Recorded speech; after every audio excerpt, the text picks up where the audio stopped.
I am profoundly religious. My faith is at the heart of who I am.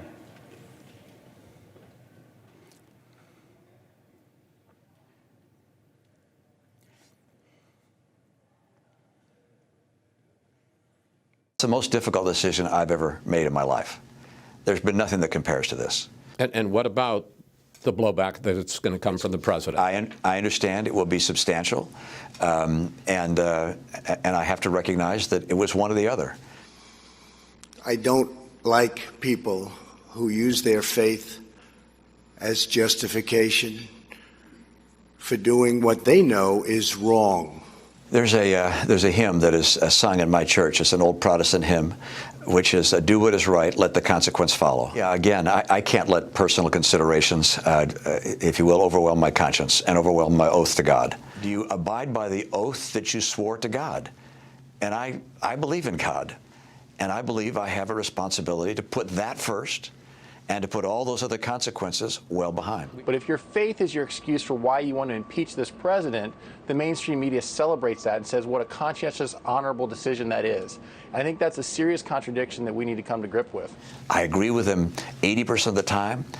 I don't dislike the president. We get along fine. I've known him for years and years, well before politics, before either one of us was in politics. If we Republicans choose Donald Trump as our nominee, the prospects for a safe and prosperous future are greatly diminished. But you say, wait. Isn't he a huge business success? Doesn't he know what he's talking about? No, he isn't. And no, he doesn't. So with Mitt Romney, I'd love him to be a team player. Possibly he won't be. I'm surprised he acted so quickly. You're going to be the only Republican senator voting to convict the president. It's going to get pretty lonely in this town for you. Yeah, it's going to get very lonely. And, you know, it's disappointing that Senator Romney bought into all of Adam Schiff's continued lies about the president. He has come to Donald Trump for his endorsement, for money when he was running. He blew his chance.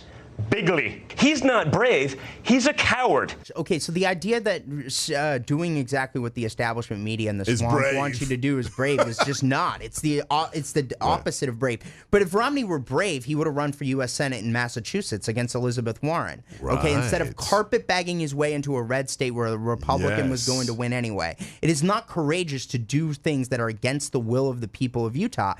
I know a lot of you, especially in Utah and around the country, are mad at Mitt tonight, and you have every right to be as far as I am concerned. Frankly, it is sad.